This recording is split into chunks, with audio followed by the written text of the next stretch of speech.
Mr. Jiti Ogunye. He's sitting alone just next to me here. Good morning and welcome. Good morning. A lawyer and commentator on social issues. And then on the left-hand side, I'll start with Mr. Oscar Ondiwe, who's of the Alliance for Positive Reform. Great to have you here again. Thank you very much. And next to him is Ikechukwu Ikeji, who is a lawyer and also a commentator on national issues. My pleasure. Thank you for having me. All right, let's start. They're all lawyers, by the way. They're all lawyers, so yes. We're in trouble this morning. We're not going to win in this argument, so we're ready to lose. Let's start with Jiti. What is your thought on what has been alleged by some as extrajudicial killing and the justification by the SSS and security operative is that they needed to smoke out what they believe was a haven for terrorists?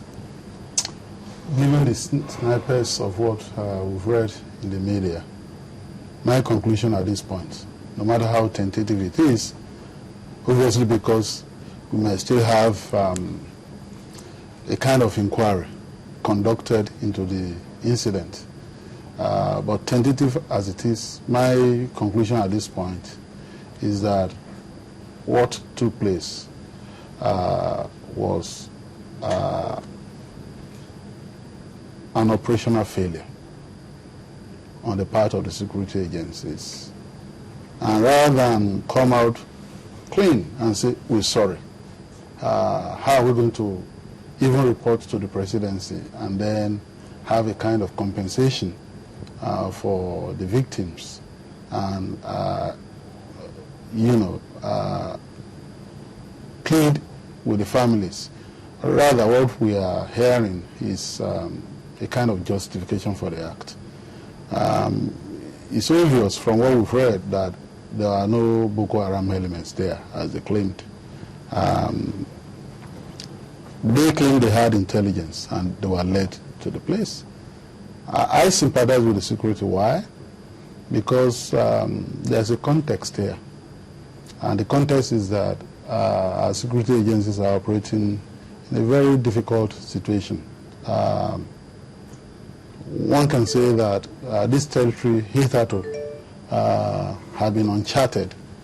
We're dealing with an insurgency that has been responsible for not only the killings of civilians in places of worship, in universities, in schools, but has also taken on the military.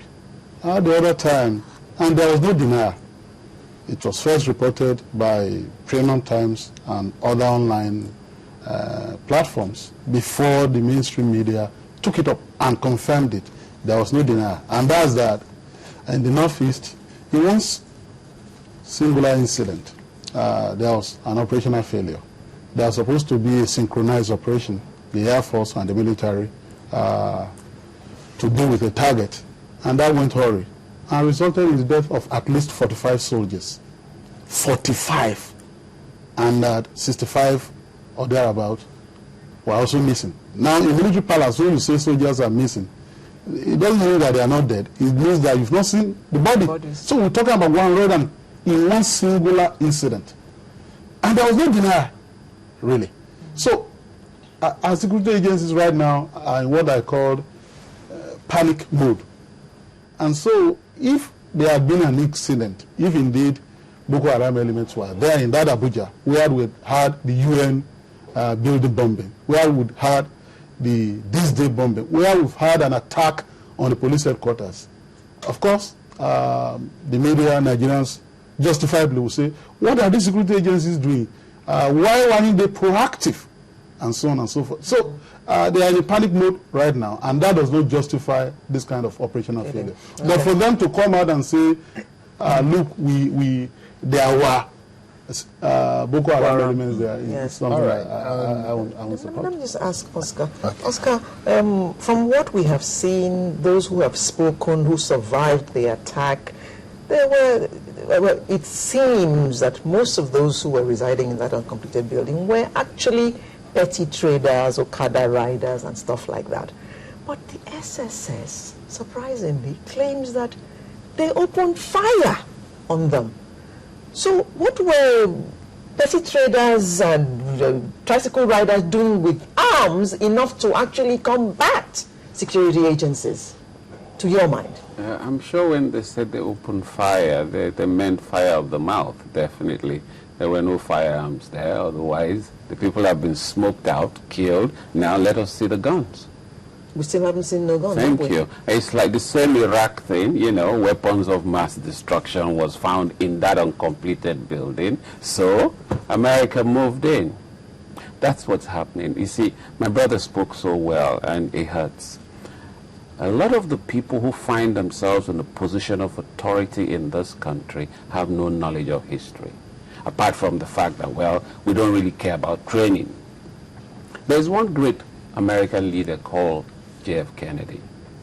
After the mess in Vietnam, he faced the American public and said, I take responsibility for this. America, I am sorry. 3 words. What happened? Nothing happened to him. He goes down as a great president. Why? Because you're human and you could make mistakes. Have you noticed that our security operatives never make mistakes? They just don't. Whenever it happens, there's a way to justify it. And guess what? I don't know if it's cultural, but there's something wrong with us. And it's not about them, it's about us. We, the people, just don't exist. Otherwise, because you see, there's one law, and it's natural. The fear of the consequences of failure is what spurs good governance, not the benevolence of the leader or the operatives. When you know there are consequences to your doing this, you won't do it. You'll be more careful. But what are the consequences? We forget so easily. Before you know it, we're not going to be discussing this. We'll be discussing new PDP or old one or super new one. And, you know, just distract us away from discussing an issue that concerns life. The truth is, we do not attach any value to life. Okay. And it hurts. Okay, let me ask Ikeji. Now, Ikeji, let me ask you, before we go any further, can we look back to what the likes of Dr. Chidi Odinkalu said? He is the chairman of the National Human Rights Commission, and he's saying they've gone through what has happened, and their commission will be sitting, the governing council of the NHRC will be sitting to then come to a conclusion on what might have happened at that point in Apple legislative quarters. Are we jumping ahead of the gun? Are we jumping the gun by coming to the conclusion as a people that definitely the SSS and the security operatives must have committed something that is wrong? Well, that's a good question in my view. I think we have to bring that perspective clearly out because it's quite important to ask the question whether we actually prejudging the events by making up our minds, given the fact that the state security services have come up with some statements as it were. However, having said that, while we put that in perspective, we should also give it to some of us who are thinking along that line that it borders on extrajudicial killing.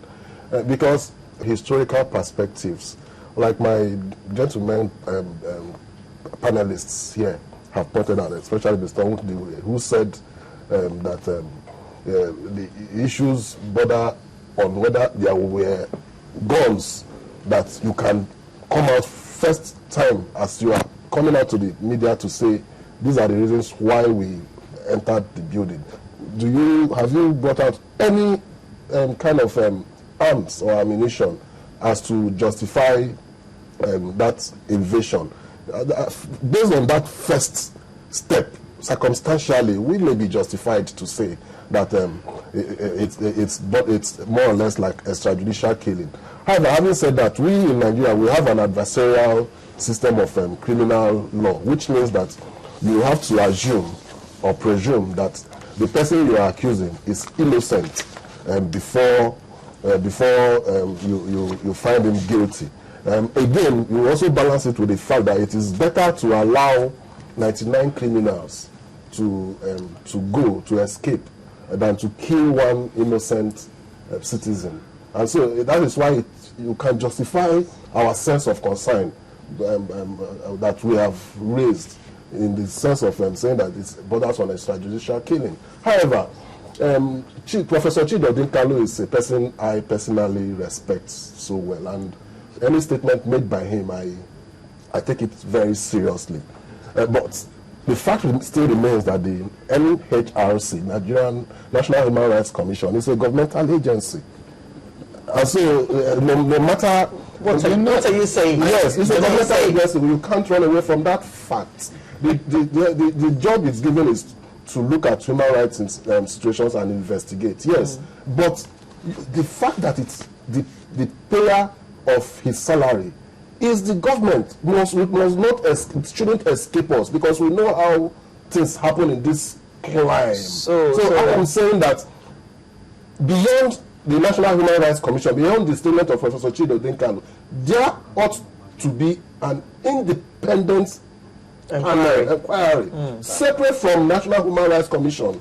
You know, I am not questioning the integrity of Professor Odin Kalu. He is a straightforward guy. He is in the human rights battle. But we have to put this in perspective, that there is always that likelihood of interference from government, so as to save face. Like one of us pointed out earlier on here, we never seem to accept failures. And so when failures tells us on the face, we always look for a way around it. So I would say that yes, we may be jumping the gun, but again, what needs to be done in order to assuage the feelings, the genuine feelings of those who are perceived to be jumping the gun, is that an independent panel be set up beyond, and maybe the panel can work with the National Human Rights Commission, but it has to be independent and taken from civil society, people who are in the battle of human rights, not just anybody,